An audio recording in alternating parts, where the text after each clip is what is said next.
Ok, estamos listos. Bienvenidos a esta semana 2 del módulo 2. Ahí tal vez si algunos me pueden confirmar que estamos bien con el audio y que estamos viendo la pantalla compartida.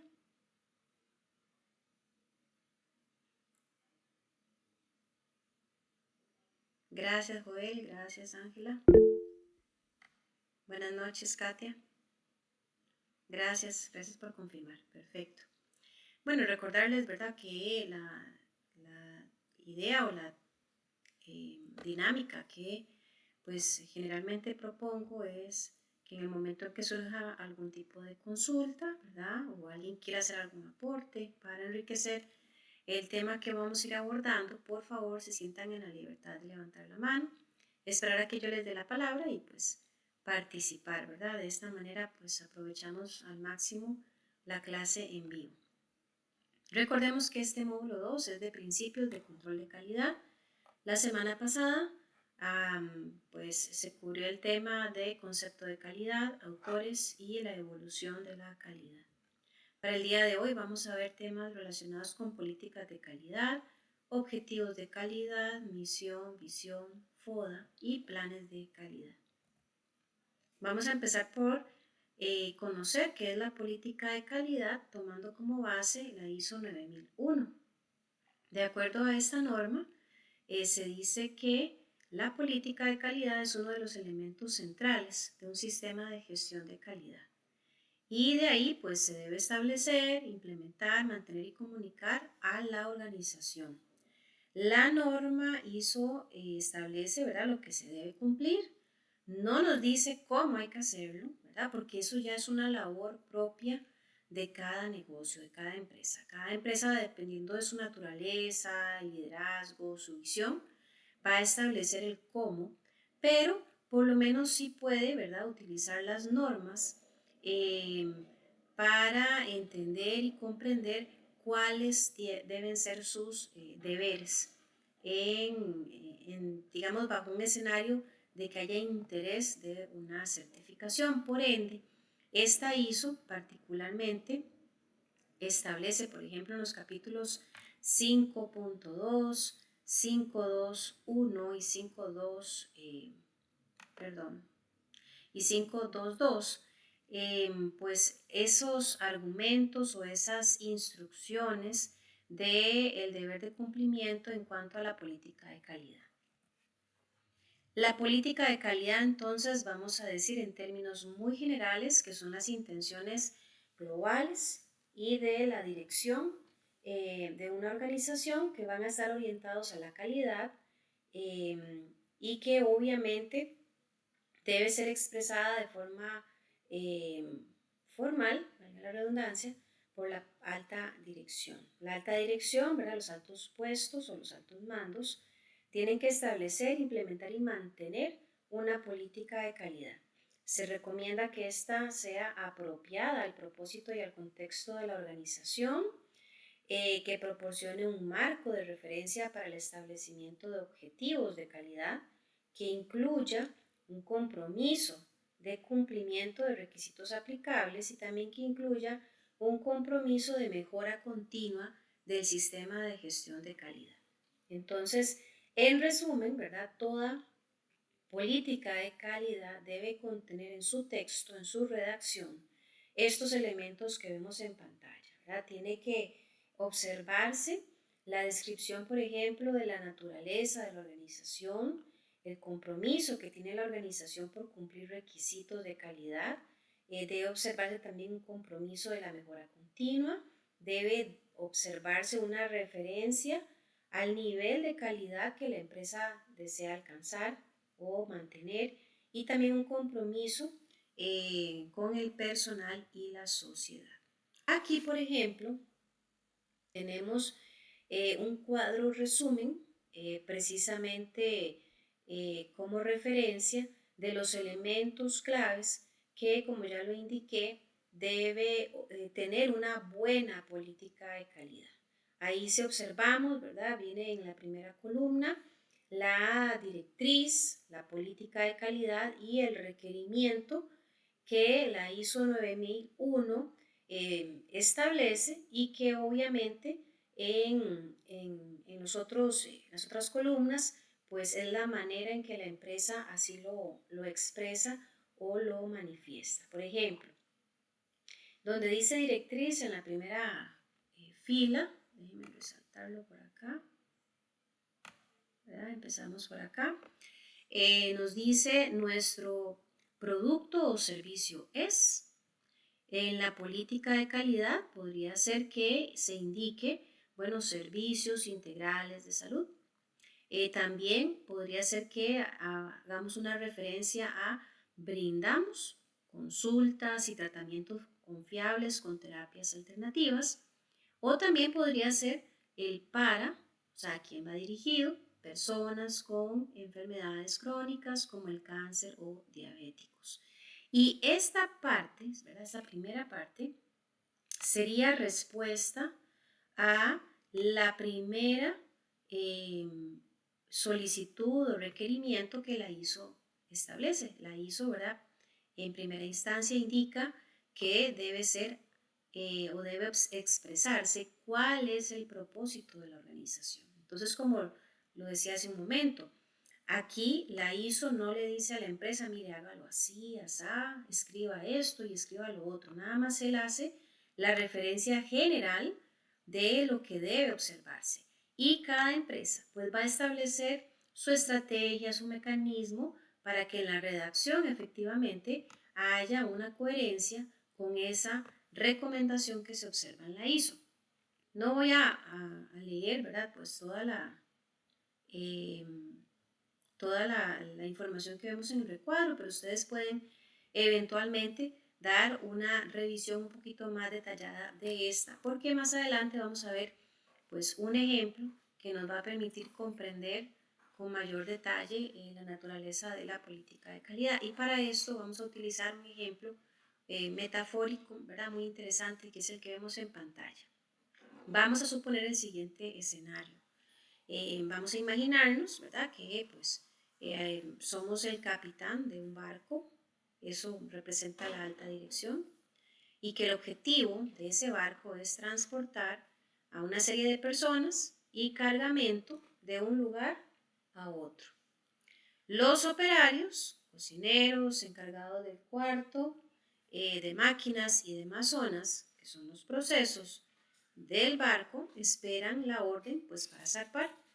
Una vez que el capitán define el destino del barco, o sea, las intenciones y el rumbo que va a seguir, o sea, la dirección, pues todos van a comenzar a realizar los trabajos, ¿verdad?, que corresponden en las diferentes áreas o zonas del barco para cumplir esos objetivos. Entonces, ese es el escenario general. Bajo ese escenario podríamos de pronto establecer, ¿verdad?, una política de calidad, conociendo esas particularidades del caso. Podríamos decir que en el barco San Juan proporcionamos servicios de transporte de personas y mercancías para empresas. Ofrecemos una experiencia de transporte oportuna, segura, accesible, que incluye recreación, alimentación y servicios básicos. Para empresas brindamos soluciones de transporte y almacenamiento seguro, confiable y bajo condiciones controladas. Lo hacemos teniendo como base el mejoramiento continuo, con estricto cumplimiento de requisitos legales y reglamentarios. Entonces, en esos dos párrafos se está redactando la política de calidad, obviamente bajo ese escenario del barco. Y si ustedes observan en la redacción, efectivamente encontramos mucha de la información que la ISO recomienda que se haga mención. Y me voy a devolver para que lo tengamos presente. Ahí en esa redacción precisamente vemos la naturaleza de la organización, dice a qué se dedican, hay un compromiso por cumplir requisitos de calidad, se observó, también una frase, ¿verdad?, que hay un compromiso de mejora continua, cuál es el nivel de calidad que ellos esperan y cuál es el compromiso que tienen con el personal. Ahora, no es una política de calidad perfecta, ¿verdad? Esto solamente es un ejemplo, porque inclusive, como lo vemos ahí en pantalla, podríamos mejorarla, podríamos también incluir o hacer mención, por ejemplo, a cuáles mercados se quiere satisfacer, cuáles regiones se les va a proporcionar el producto o servicio, y también de pronto podríamos hacer mención a la visión de la empresa. Aquí tenemos un ejemplo ya real de una compañía, de hecho costarricense, Eurociencia, donde pues obviamente ellos en función de los requerimientos de la ISO 9001, pues generaron, ¿verdad?, la redacción de su política.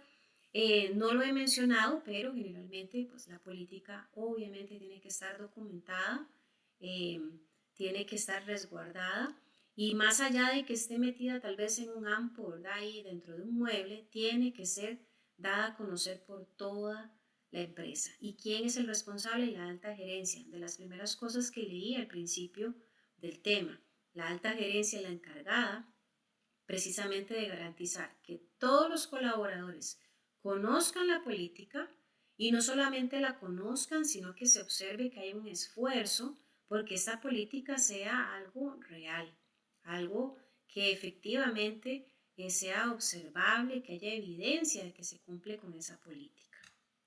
Y importante también, ¿verdad? Pues en este caso que vemos en pantalla, pues al estar creado el documento o el archivo, pues hay o debería, ¿verdad?, como una buena práctica, existir un encabezado para conocer, pues obviamente la empresa, de qué trata el documento, por si alguien se lo pregunta, ¿hay alguna limitación sobre qué tan extensa es la política? No, pero sí se recomienda que sea algo conciso, puntual, ¿verdad? Como decimos popularmente, que no andemos mucho por la rama, sino que aterricemos la idea. Y también importante que se le asigne, ¿verdad?, como es este caso, hasta un código, una versión, porque esto no tiene que estar escrito en piedra. Estas políticas de calidad pueden evolucionar o pueden mejorar dependiendo, repito, de el entorno del negocio. Obviamente colocar la fecha en que fue creado, y de esta manera, ¿verdad?, frente a algún tipo de auditoría, podríamos estar evidenciando el cumplimiento de tener una política de calidad. ¿Por qué es importante? Bueno, esta otorga a la empresa una alineación entre la estrategia, el proceso y el personal. Logra que el personal comprenda cómo es que sus labores aportan a la organización, y esto siempre pues consigue o se consigue a través de una política que esté bien redactada y que sea un buen reflejo del contexto del negocio. Aquí pues a veces de pronto podrían darse situaciones en donde alguien por ahí dice, mira, revisemos las políticas de calidad que tienen los otros negocios y copiemos. Y no, ¿verdad? Eso no es una buena práctica porque, repito, cada negocio tiene su naturaleza, sus particularidades, y pues en lugar de pretender copiar, debemos hacer un esfuerzo, en caso de que la política no exista, de tener una que verdaderamente se acople a la realidad del mercado y a la realidad del negocio. Por ejemplo, un auditor diestro va o puede determinar si el personal conoce la política de calidad, no que la sepa de memoria, sino que a través de preguntas muchísimo más aterrizadas, digámoslo así, podría darse una idea de si el colaborador verdaderamente comprende cuál es su papel en el cumplimiento de esa política de calidad.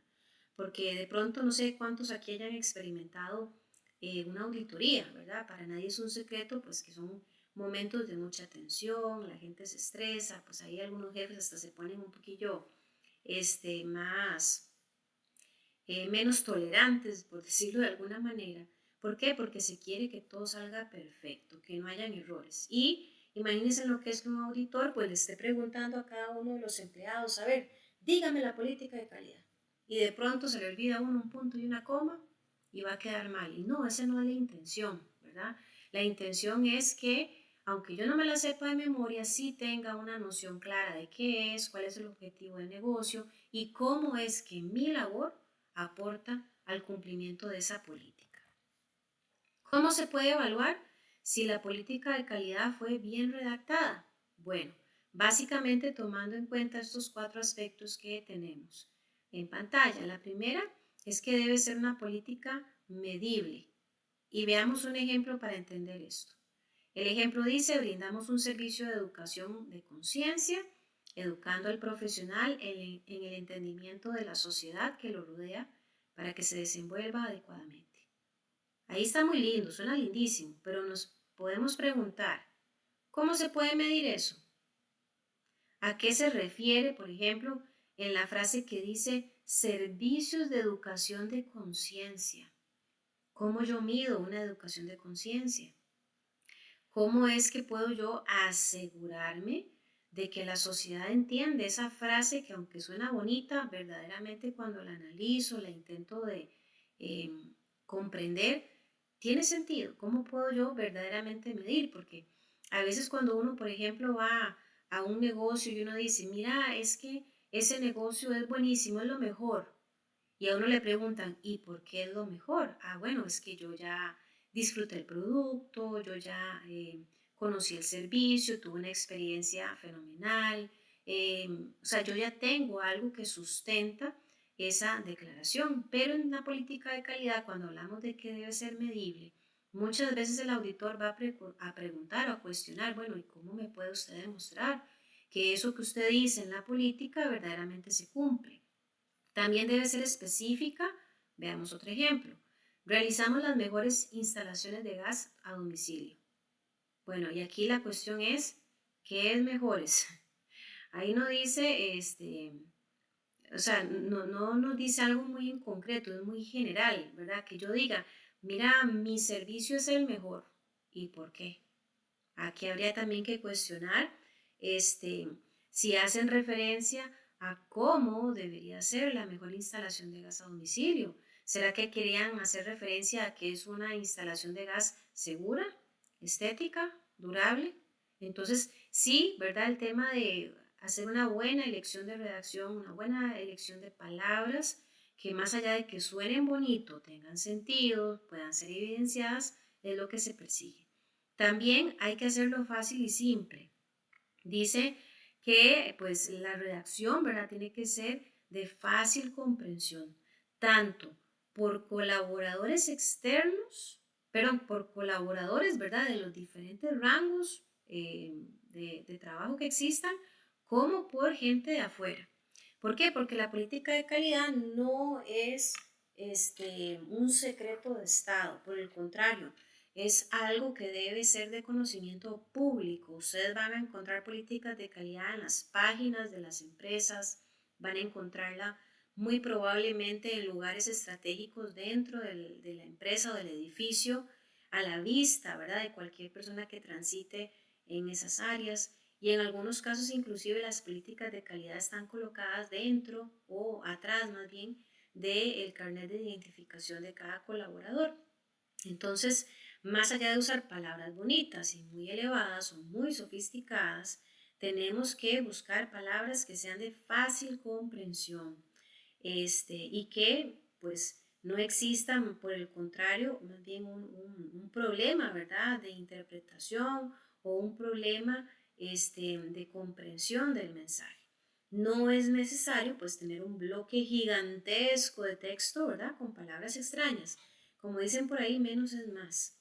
Y obviamente pues las políticas de calidad siempre deben estar disponibles y mantenerse como una información documentada, deben comunicarse, entenderse y aplicarse en la organización, deben estar disponibles para todas las partes interesadas. Repito, tanto los que trabajan en la empresa como proveedores, clientes y competencia. Bien, ¿alguna pregunta sobre política de calidad? ¿Queda claro? Si me confirman si estamos claros con ese temita. Ok, gracias ahí por los que están confirmando que estamos bien. Pasamos al otro tema que son los objetivos de calidad. No sé si recuerdan que hace unas diapositivas atrás, en la parte introductoria de política de calidad, decía que tenía que ser eh, un elemento, ¿verdad?, que al momento de redactarse tuviera coherencia con los objetivos de calidad. Y estos pues son metas empresariales específicas para el valor y el rendimiento de los productos o servicios. Cada objetivo de calidad pretende garantizar la alineación con la política de calidad de la empresa, la declaración de su dirección estratégica, o sea, tienen que ir de la mano. Yo no puedo, por darles un ejemplo, hablar de una política de calidad donde quiero garantizar el algo así, pues muy salido tal vez de la idea central, pero supongamos que yo tengo un negocio de batidos. Entonces, en mi política de calidad, yo digo, bueno, yo ofrezco los batidos eh, más saludables que hay en el mercado. Y resulta que por otro lado tengo objetivos de calidad que más bien me dicen que los batidos míos deben ser utilizados con cuidado porque podrían generar diabetes. Ahí no hay una coherencia. Entonces, cuando se dice que tanto el objetivo de calidad como la política de calidad tienen que ir de la mano, es que exista verdaderamente una coherencia, una línea, ¿verdad? Que dé un sustento, ¿verdad?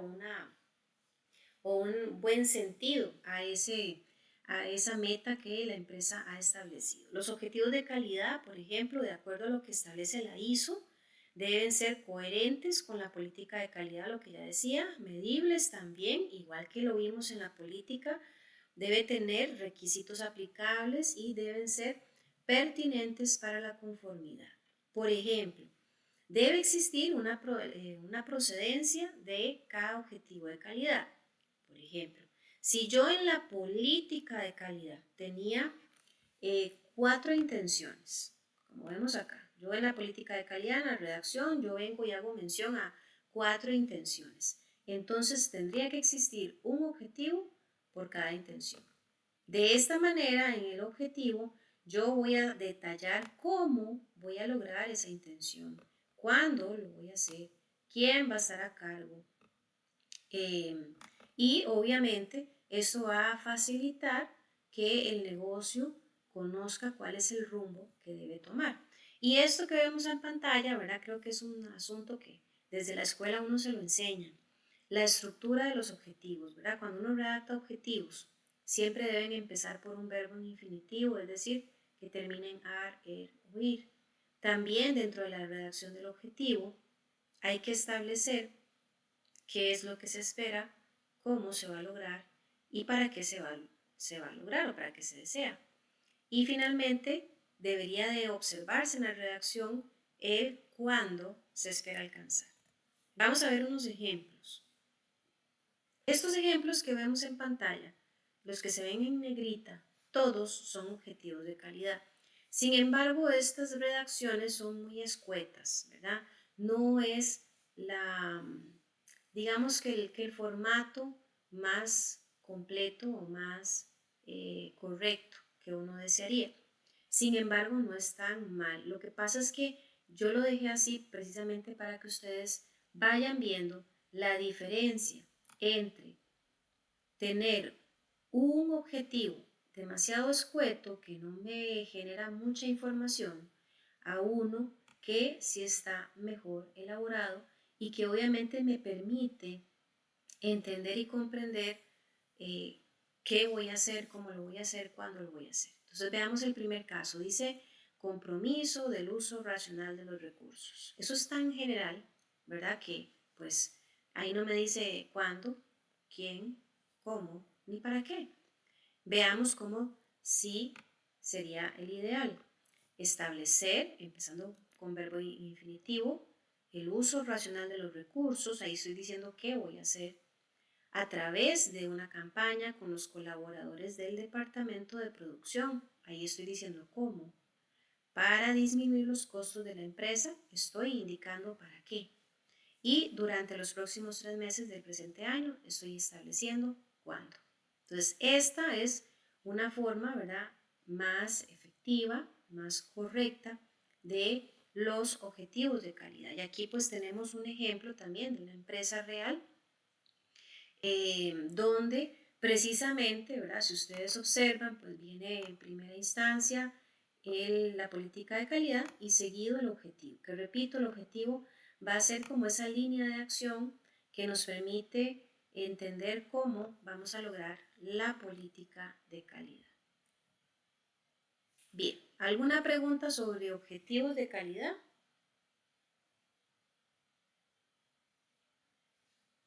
¿Estamos claros? Ok, perfecto.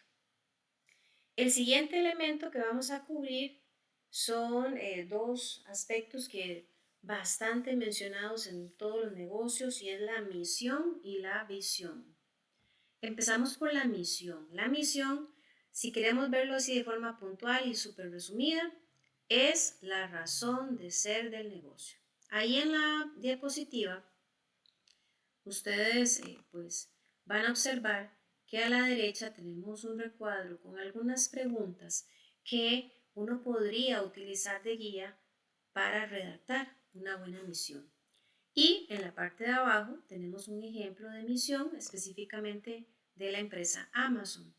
Es interesante ver que cuando hablamos de la razón de ser del negocio, ¿verdad? Pues uno puede ser tan amplio como quiera o tan puntual que todo queda bastante claro. Y me interesa que aquí leamos el ejemplo de la misión de Amazon para que se generen algunas preguntas. Porque como dicen por ahí, el papel aguanta lo que le pongan. Pero qué tremendo es cuando a uno le cuestionan, ¿verdad? Lo que se pone en el papel. Dice ahí, nuestra misión es elevar continuamente, voy a hacerlo grandecito, continuamente el nivel de experiencia del cliente mediante el uso del Internet, la tecnología, para ayudar a los consumidores a encontrar, descubrir, comprar cualquier cosa, capacitar a las empresas y los creadores de contenido para maximizar su éxito. Vean, a uno le asustan cositas como estas. Dice, elevar continuamente el nivel de experiencia. Continuamente es algo que no se detiene. Entonces, Amazon, ¿verdad? Asumió este reto, esa misión de decir, bueno, nosotros vamos a hacer esfuerzos continuos, sin parar, sin detenernos, para garantizar esto que estamos diciendo. Y lo otro que es tremendísimo es cuando dice comprar cualquier cosa. Ok, yo pregunto, para quienes han tenido la experiencia de comprar en Amazon, ¿será que si yo me meto a Amazon y quiero comprar, voy a decir algo muy descabellado, de ahí me disculpan, ¿verdad? Es para que vean el nivel que puede tener la palabra en una redacción. Si yo quiero comprar un corazón, lo puedo comprar en Amazon. En buena teoría debería ser la respuesta sí, porque ellos pusieron ahí cualquier cosa. Entonces, muchas veces, vuelvo y repito, en las redacciones hay que tener cuidado porque podríamos estar expresando algo que no es factible, podríamos estar siendo demasiado ambiguos o inclusive podríamos estar cayendo en una falacia, ¿verdad? Entonces, esto a mí me gusta pues bastante de pronto interiorizarlo porque no sabemos si algunos de ustedes en algún momento, si no es que ya lo han vivido, vayan a tener la experiencia de participar en un equipo donde digan, bueno, hay que redactar una política de calidad, hay que redactar objetivos, hay que redactar misión y hay que redactar misión. Y siempre va a aparecer por ahí, ¿verdad? Algún intrépido que se la vuela, como dicen popularmente, con alguna frase que sonó muy bonita, pero eso es posible, está a nuestro alcance, ¿verdad? Ahora, la misión dice es la razón de ser del negocio. Veamos lo que es la visión. La visión, en resumidas cuentas, es el futuro, es decir, ese objetivo que se dispone a alcanzar en unos años, futuro, la visión. También aquí vamos a encontrar algunas preguntas que nos podrían ayudar, ¿verdad? O dar algunas pistas de cómo podríamos redactarla, pero qué mejor que ver un ejemplo. Y aprovechando el negocio de Amazon, veamos qué interesante lo que ellos ponen en su visión. Dice, nuestra visión es ser la empresa más centrada en el cliente del mundo, para construir un lugar donde las personas puedan buscar y descubrir cualquier cosa otra vez que deseen comprar en línea. Y aquí también, ¿verdad? Es impresionante lo que ellos establecen. Primero, ser la empresa más centrada en el cliente. ¿Cómo pueden ellos garantizar que efectivamente dentro de los millares y millares de negocios que hay en el planeta, ellos sean la más centrada en el cliente? ¿Cómo lo van a hacer, verdad? Y lo que ya les decía hace un ratito, también aquí vuelven a mencionar cualquier cosa. Entonces, es importante entender que estos son, aunque son elementos administrativos que todo negocio debe tener, a veces la gente, ¿verdad? Por desconocimiento dice, ay, ahí hay una reunión que tienen que redactar una misión y una visión, eso se hace en 5 minutos. Y no, a veces no es tan fácil, ¿verdad? Más cuando hay varios criterios, cuando hay varias personas con visiones distintas, lograr concretar esa redacción que es un reflejo, es como una radiografía del negocio, no es fácil. Hay que tomar su tiempo, verdaderamente. Aquí tenemos unos ejemplos también, si ustedes quieren verlos posteriormente, de misión y visión de empresas muy conocidas como Bimbo y Coca-Cola. Me gusta mucho la frase esta que coloqué en la parte superior, ¿verdad? Porque a veces la gente tiende a confundir cuál es misión y cuál es visión. La misión se refiere a lo que soy y hago hoy, o sea, es algo presente. La visión es a lo que quiero alcanzar en el futuro con lo que soy y hago actualmente. Bien. Aquí también hay otra tablita que nos ayuda, ¿verdad?, a diferenciar ambos términos. La misión es qué somos, qué hacemos, qué nos hace diferentes. La visión es a dónde nos gustaría llegar, dónde queremos estar en el futuro. La misión es, o habla más bien de presente, la visión de futuro. La misión menciona cuál es el propósito de la organización. La visión nos dice eh, cómo se ve a sí misma dentro de unos años. La misión ayuda a comprender el motivo de la existencia y la visión ayuda a comprender hacia dónde va la empresa. Bien. ¿Dudas sobre misión y visión?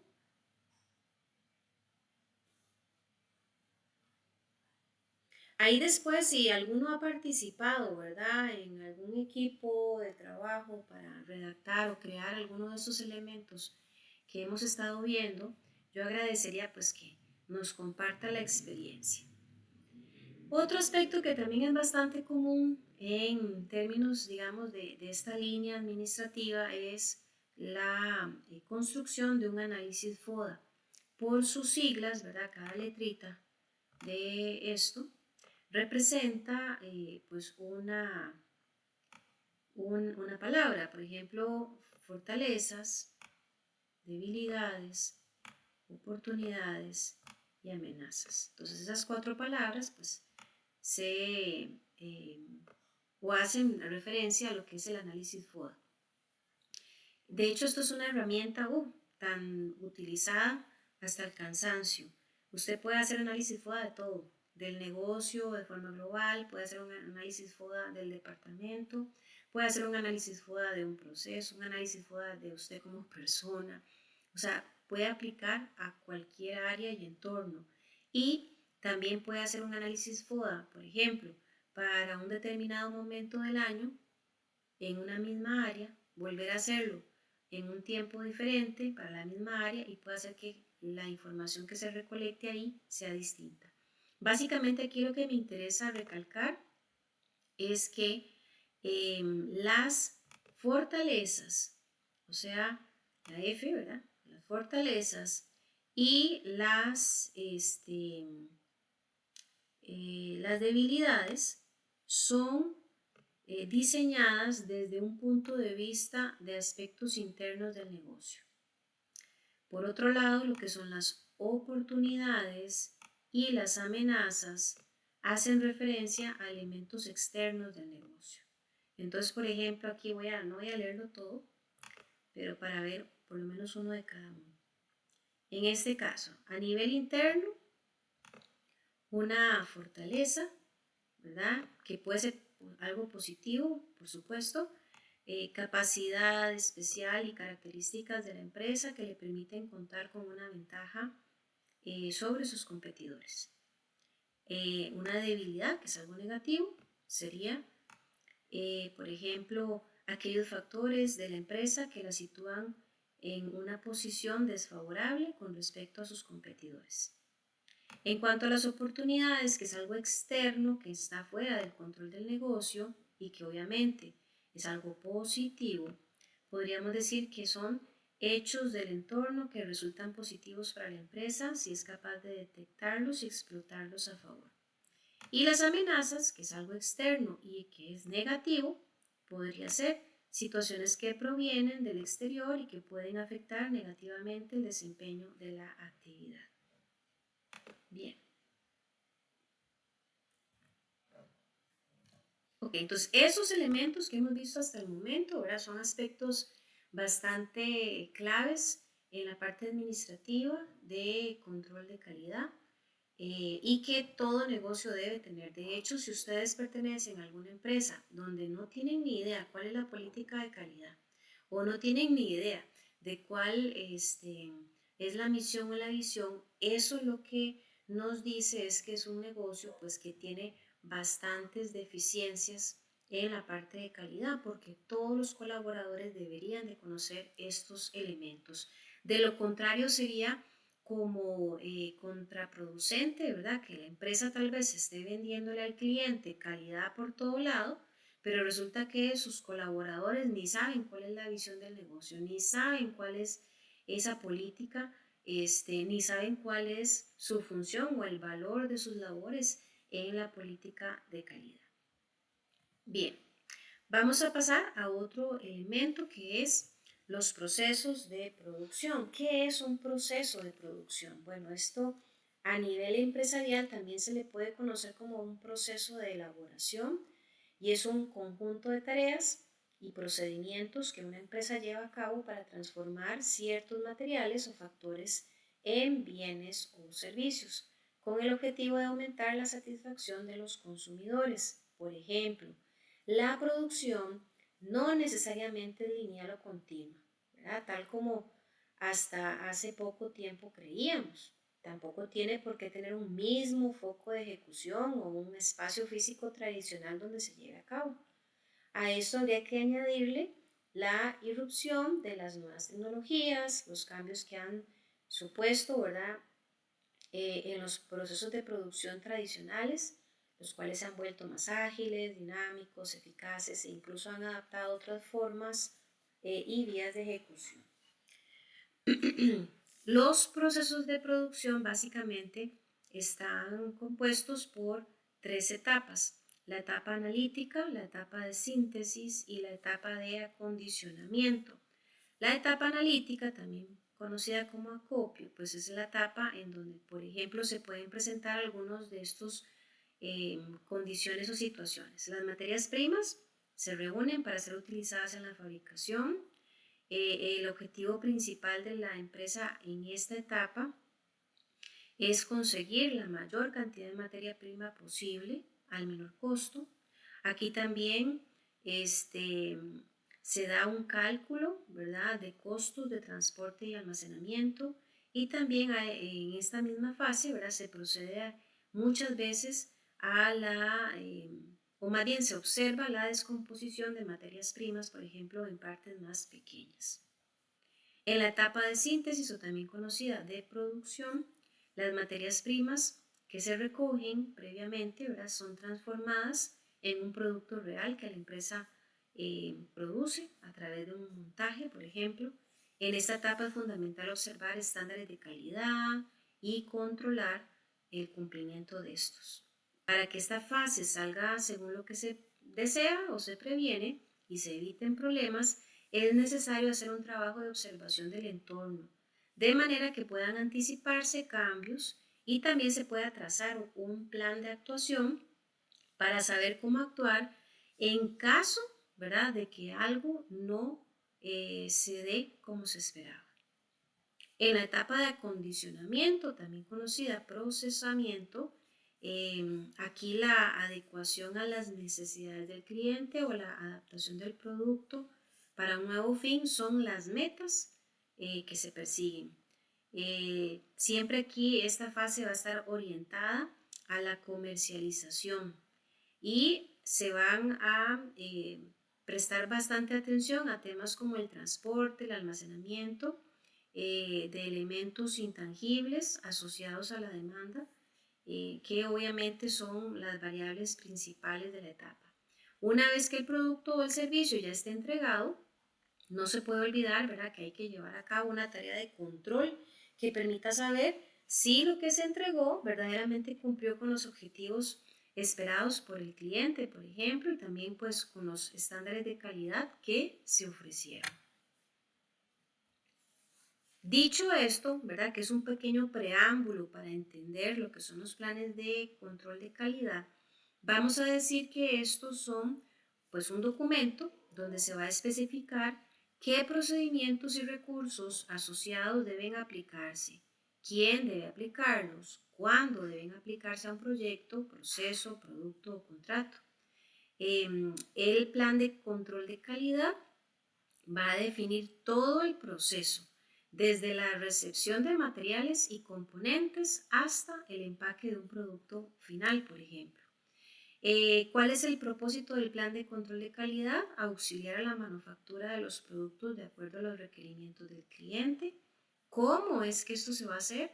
Bueno, a través de un enfoque estructurado para el diseño, selección e implementación de métodos de control con valor agregado para todo el sistema. ¿Y para qué son los planes de control de calidad? Bueno, son una descripción documentada de los sistemas utilizados para minimizar la variación en el proceso y el producto. Nosotros al final del material vamos a ver un ejemplo de un plan de control de calidad y van a ver que precisamente es un machote, un formato estructurado que me va a guiar acerca de cómo se hace un proceso. Algunos aspectos, ¿verdad?, que hay que tomar en cuenta para implementar un plan de calidad es identificar a la o las personas responsables, ¿verdad?, de la preparación del plan. Y abro un paréntesis. En las empresas no hay un solo plan de calidad, es que hay un plan de calidad para cada proceso. Hay que documentar, ¿verdad?, cada plan de calidad, hay que conocer quiénes son los responsables de cada proceso. Debe haber una coherencia y una compatibilidad del contenido y del formato con el alcance, los elementos de entrada y las necesidades del usuario, y debe haber una presentación o un formato estructurado.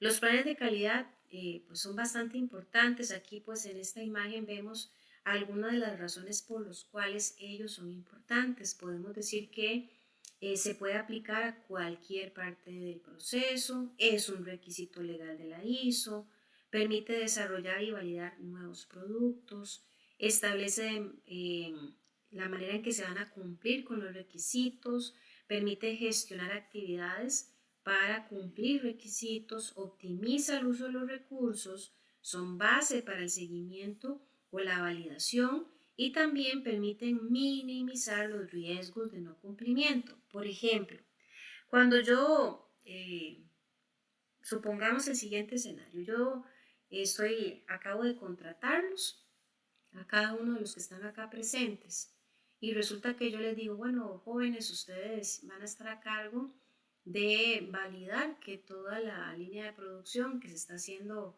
en el turno A se está dando correctamente. Y eso es lo único que yo les digo, una instrucción súper general, sin una previa capacitación, ¿verdad? O una previa formación. Si yo me quedo con eso y ustedes se quedan con esa instrucción, probablemente cada uno de ustedes vaya a hacer la tarea de acuerdo a lo que entendió, de acuerdo a lo que sabe y de acuerdo a lo que se imaginó que era correcto. ¿Y qué pasa con una condición así? Que hay mucho riesgo de que no se cumplan requisitos de calidad. Y precisamente, ¿por qué? Porque no hay una estructuración, no hay una guía. Y el plan de calidad es esa guía, es esa estructura que va a garantizarme que se minimicen los riesgos de no conformidades. Acá, en esta imagen que vemos en pantalla, pues habla un poquito sobre el tema de análisis de riesgo, ¿verdad? De acuerdo a la norma ISO 9001. En este resumen, pues hace referencia a todos los elementos que habría que tomar en cuenta para analizar los diferentes niveles de riesgo que hay en la empresa. Por ejemplo, hay que identificar los diferentes tipos de riesgo, hay que establecer el análisis, hay que hacer un catálogo de riesgos, hay que establecer la importancia que tiene cada riesgo y también cuáles son las acciones que habría que implementar para atender cada uno de los riesgos. De hecho, siempre sobre este mismo tema, se dice que el análisis de riesgo tiene 5 etapas o 5 fases. La primera fase es definir el alcance, identificar los activos del negocio como 2, 3, identificar las amenazas, 4, identificar las vulnerabilidades y fase 5, evaluar el riesgo. Vamos a ver a detalle cada una de estas. Por ejemplo, en la fase 1, que es definir el alcance, aquí lo que se espera es que los encargados o los responsables de hacer el análisis de riesgo logren identificar y analizar riesgos existentes en un proyecto. Aquí, ¿verdad? Va a ser clave conocer cuál es el nivel de impacto directo que tiene cada riesgo sobre el producto, sobre el proceso o sobre el servicio. También tienen que establecerse el alcance de estudio, o sea, hasta dónde queremos hacer el análisis y obviamente debemos de crear un plan director de seguridad. En la fase 2 hay que identificar los activos que tiene el negocio. ¿Por qué? Porque si estamos en un caso hipotético en la casa, ¿verdad? Estamos en nuestro hogar y resulta que vivimos a la par, por ejemplo, de un río. Nosotros, ¿verdad? Fácilmente podríamos decir, bueno, aquí el principal riesgo es que frente a un exceso de lluvias haya una crecida, ¿verdad? Del caudal del río y que la casa se me inunde. Ese es un riesgo. Pero yo también, que es la primera etapa que acabamos de explicar, pero aquí en la parte de identificación de los activos yo debería de estar consciente de, dada la manifestación del riesgo en mi casa, ¿cuál sería la mayor afectación que yo observaría? Bueno, se me pueden dañar los electrodomésticos, los muebles, puedo tener pérdidas, ¿verdad? Qué sé yo, muy importantes en una máquina por ahí que tengo, qué sé yo. Si tengo un carro, bueno, el carro se me puede también dañar. Entonces, cuando hablamos de identificar los activos, las empresas durante este proceso de análisis de riesgo deben conocer cuáles serían los activos o las propiedades, ¿verdad?, que tenga la empresa que podrían verse afectadas si no se atiende el riesgo a tiempo. Inclusive aquí hablamos de mercaderías, bodega, ¿verdad?, todo lo que esté almacenado que pueda dañarse y es importante identificarlo porque inclusive para efectos futuros de un seguro, ¿verdad?, que es bastante común, el seguro lo que va a preguntar es, y dígame, ¿qué era lo que usted tenía de valor? ¿Qué fue lo que perdió? Y para esto debió haber existido anticipadamente, o sea, no tenemos que esperar a que el riesgo ocurra, sino preverlo, para eso es el análisis de riesgo, tener esa información clara y detallada de los activos que tenía el negocio y que pudieron verse afectados. En cuanto a la fase 3, que es identificar las amenazas, ¿verdad? Una vez que conocemos cuáles son los principales activos que tiene el negocio, lo que sigue es identificar esas amenazas a las que se está expuesta.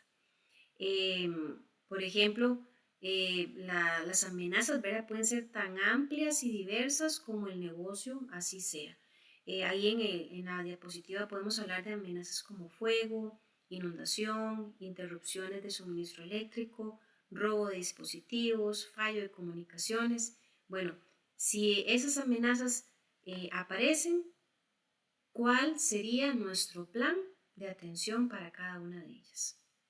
Yo tuve experiencia por un largo tiempo de mi vida de trabajar en el aeropuerto y recuerdo que en el departamento donde yo colaboraba había pues cultura bastante desarrollada sobre el tema de riesgos y amenazas. Y recuerdo que cada vez que había algún tipo de incidente, ¿verdad? En pista, siempre surgían diversas reuniones con involucrados, con jefaturas, y siempre pues hacía la lista de, bueno, ¿y por qué ocurrió esto? ¿Verdad? Y cuáles fueron los efectos del incidente. Y si este incidente hubiera sido peor, cuánto más hubiera representado en costos para el negocio. Entonces, eso es un análisis y eso nos permite estar preparados para dar respuesta oportuna si ocurre, ¿verdad? Un evento futuro. Yo creo que para nadie es un secreto que en las últimas semanas, con el tema de las lluvias fuertes que se presentaron, de mucha gente en las diferentes áreas del país eh, los tomó por sorpresa, ¿verdad? Situaciones lamentables de crecidas, de caudales de ríos, otros, suena feo decirlo, pero digamos que ya estaban acostumbrados porque lamentablemente tal vez por las zonas donde habitan, más bien situaciones de inundaciones son, digámoslo, comunes año a año, pero para quienes nunca habían vivido esto, ¿verdad? Fue una situación que no sabían ni qué hacer, ni cómo actuar. ¿Por qué? Porque ahí no había nunca ni siquiera un indicio, ¿verdad? Una pequeña sospecha de que acontecieran situaciones así.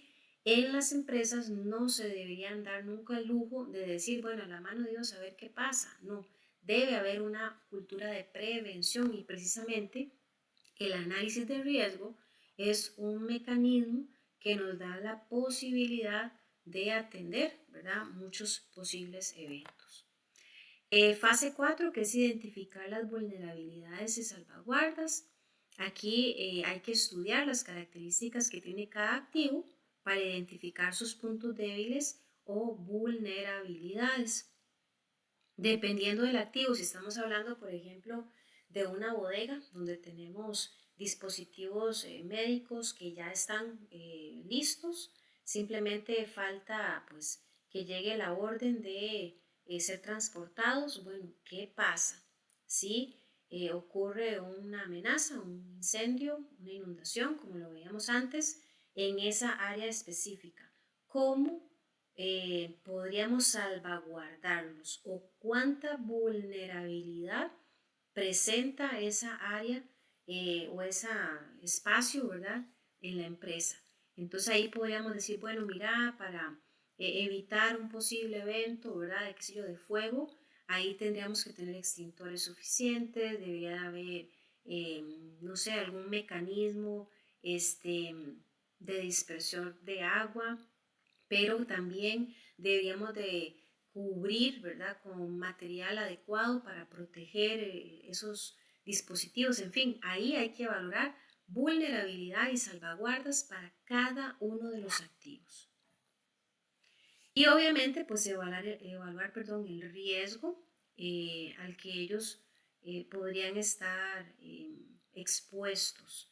Aquí obviamente es importante, repito, conocer el inventario de los activos, conocer las amenazas que cada uno de ellos podría tener, conocer las vulnerabilidades asociadas y obviamente haber creado medidas de seguridad para poder dar respuesta a posibles eventos. Acá tenemos un pequeño resumen de los pasos, ¿verdad?, que podrían llevarse a cabo para evaluar, por ejemplo, el nivel de riesgo. Este es el primer paso, que es eh, establecer el contexto interno y externo de una organización. El paso 2 sería identificar los eventos potencialmente que podrían impedir a la organización que alcance sus objetivos. El tercero sería realizar un análisis de las causas raíces, ¿verdad?, de los riesgos. El cuarto, evaluar la probabilidad de ocurrencia del riesgo. El quinto, establecer los planes de respuesta para cada uno de los eventos.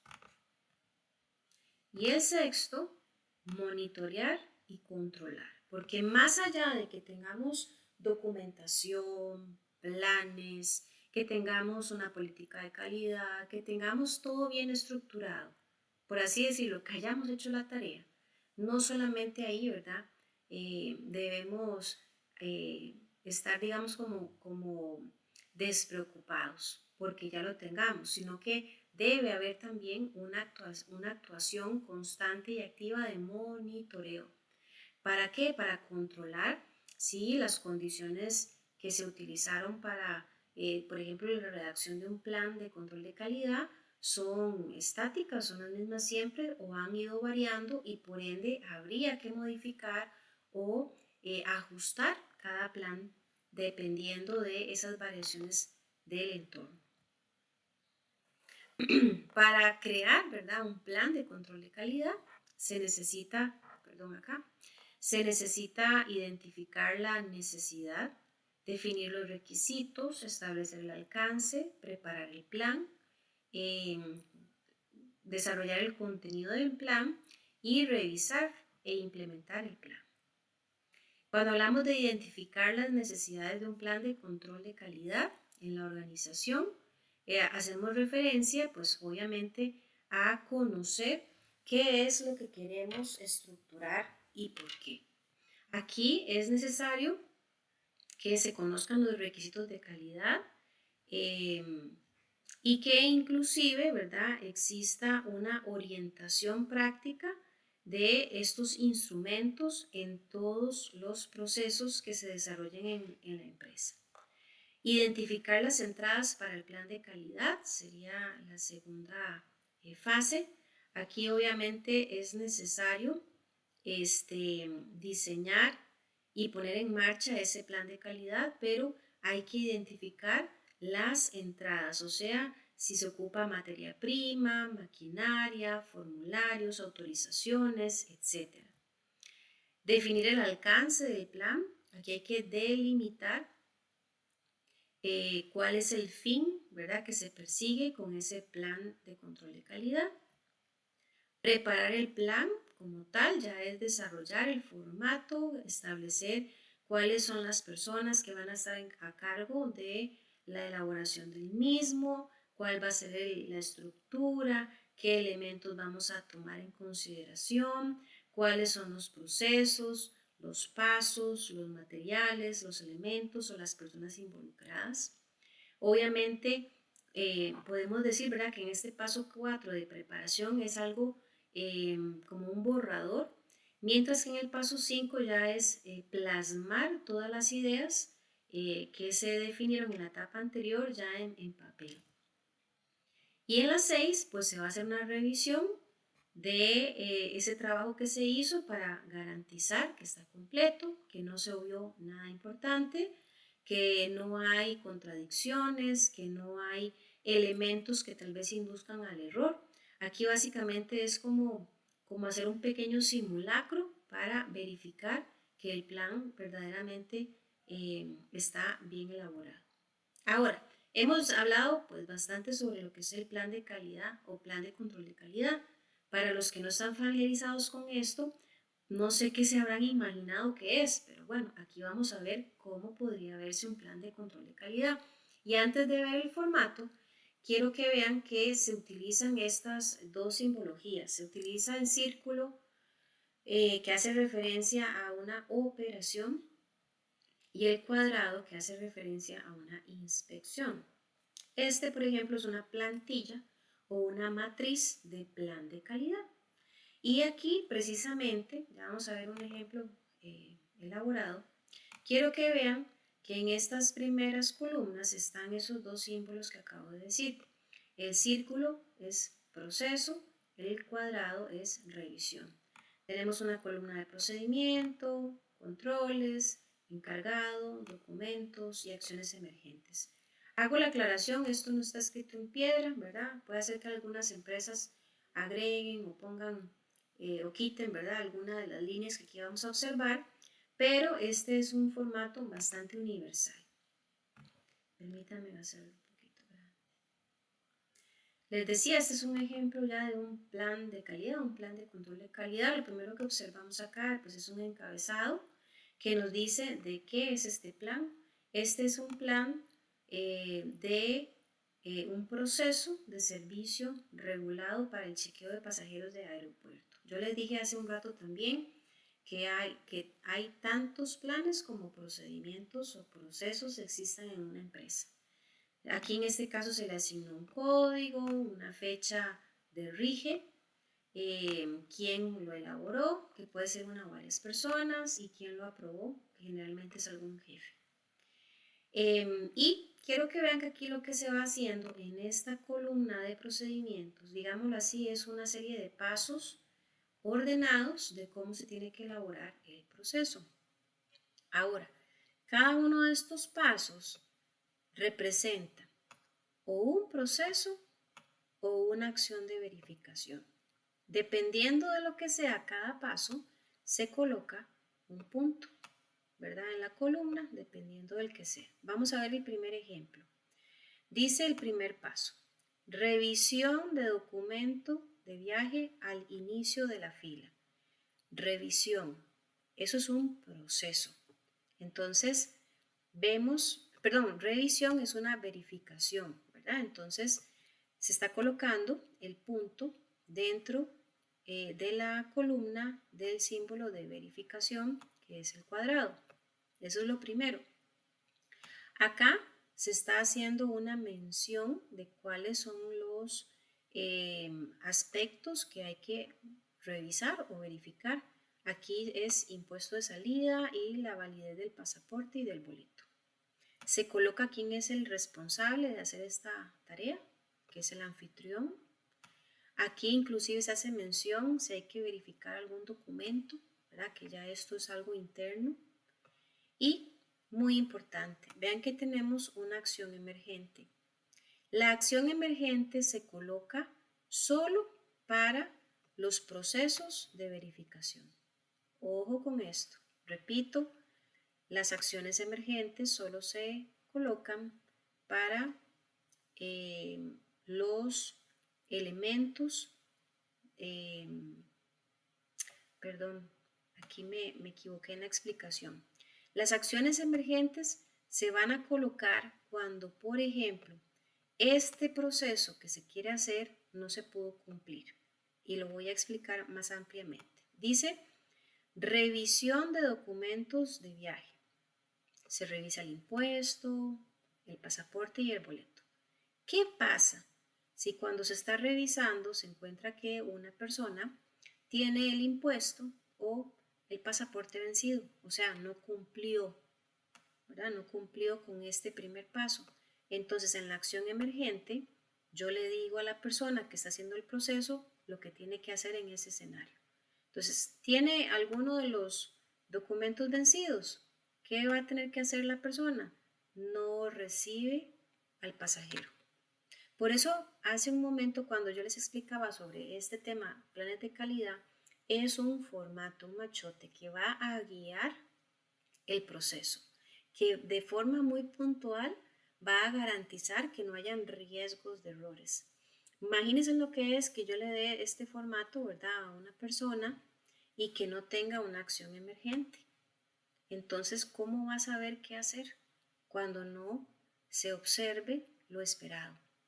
Ahí se pueden dar riesgos de omisiones, de malas decisiones, ¿verdad?, de irregularidades. El plan de control de calidad va a garantizar que cualquier persona que tenga en la mano el formato va a hacer el mismo nivel de calidad que otra. ¿Por qué? Porque se están guiando por la misma estructura. Veamos la segunda línea.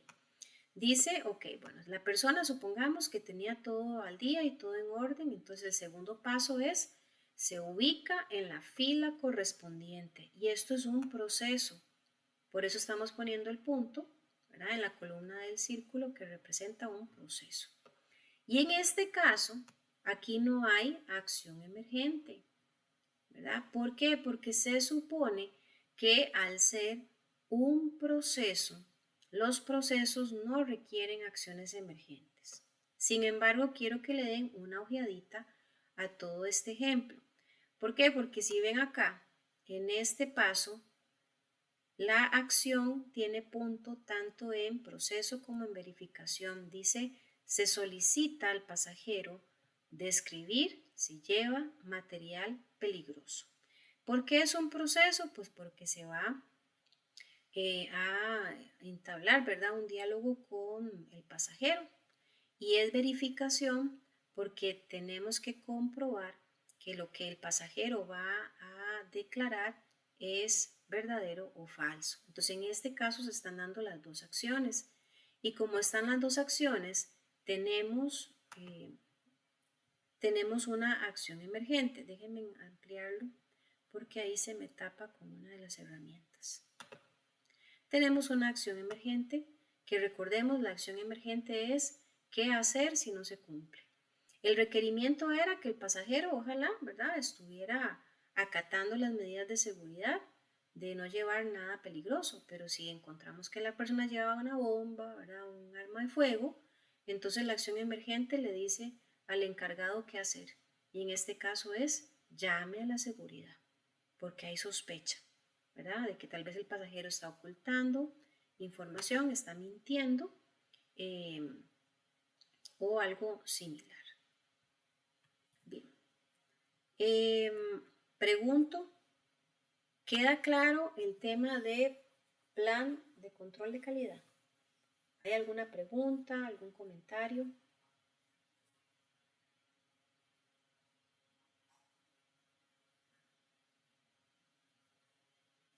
Okay. ¿Alguien ha tenido la oportunidad de participar en algún equipo donde tengan que redactar o crear alguno de los elementos que vimos hoy?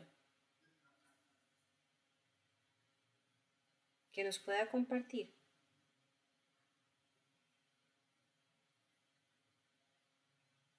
Hola.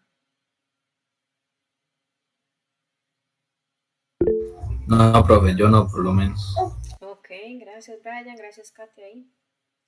Bueno, entonces vamos a suponer que si no han tenido esa experiencia, ¿verdad? No se extrañen si están optando, ¿verdad?, obviamente por algún puesto en el área de calidad, si no es que ya están ahí, que en algún momento se les asigne, ¿verdad?, la labor de participar en un equipo de trabajo donde tengan que desarrollar todos estos elementos. De hecho, me pasó algo muy interesante hace unos meses atrás cuando estaba dando precisamente este tema con otro grupo, porque un estudiante quedó con una intriga que él decía, profe, yo tengo tantos años de trabajar en esa empresa y yo nunca he escuchado nada de una política de calidad. Y curiosamente, como él quedó con esa intriga, él fue al trabajo, buscó a un colaborador del departamento de calidad y le preguntó que si tenían política. El colaborador le dijo que sí. Entonces le dijo, ay, vieras que yo no la conozco, usted me la puede pasar para conocerla. Y curiosamente, ¿verdad?, el encargado de calidad le dijo que jamás, que eso era un documento privado, un documento que no podía estar en manos de cualquiera. O sea, vean el nivel de desconocimiento y errado, ¿verdad?, que tenía esta persona de esta empresa, porque como claramente se establece en la ISO 9001, que es una norma, un estándar universal, se dice que debe ser un elemento conocido por todos los colaboradores. Esto no es un secreto de Estado. Más bien, si ustedes se quieren dar a la tarea y a modo de ampliar un poquito, yo los invito, investiguen. Si no conocen la política de la calidad de la empresa donde trabajan, si están trabajando ahorita, investiguenla, conózcanla y den cuenta si lo que dice en ese texto es algo palpable, algo real en la práctica o no. Y también, si la han visto, ¿verdad?, si es observable, si está posteada tal vez en algunas áreas específicas, ahí en algún póster, en algún panfleto de la empresa, desen a la tarea de dar una revisadita para ver si efectivamente cumple, por ejemplo, con esos requerimientos que dice la norma que vimos al principio.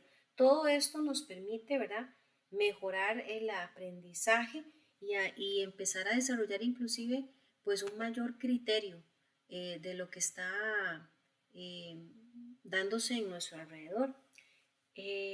Ok, aquí hay una compañera, Mariana, que nos comparte, dice la política de calidad, lo primero que nos presentaron cuando entré a trabajar. y siempre que hay auditorías nos la pueden preguntar, sí, correcto. Entonces ahí, Mariana, donde se colabora, pues sí están muy bien, o sea, muy claros de cómo es que funciona este tema de la política de calidad y comprenden, ¿verdad?, la importancia de que todos la conozcan. Excelente. Gracias ahí por el aporte, Mariana. Ok. Em, yo les comento, ¿verdad?, que el examencito pues obviamente está disponible, como ya ustedes están acostumbrados y ya conocen la dinámica, de hoy en 8 cerraría al mediodía.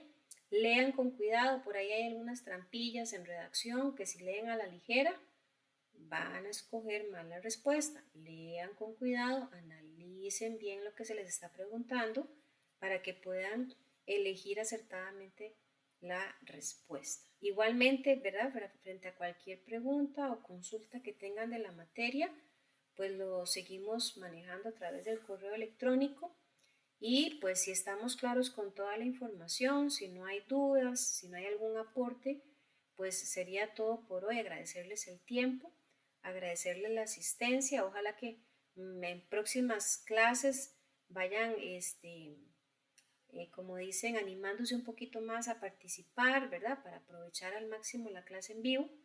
Y pues de mi parte sería todo. Que tengan una feliz noche. Gracias, profe. Buenas noches. Con gusto, buenas Gracias, noches. buenas noches. Con gusto, buenas noches.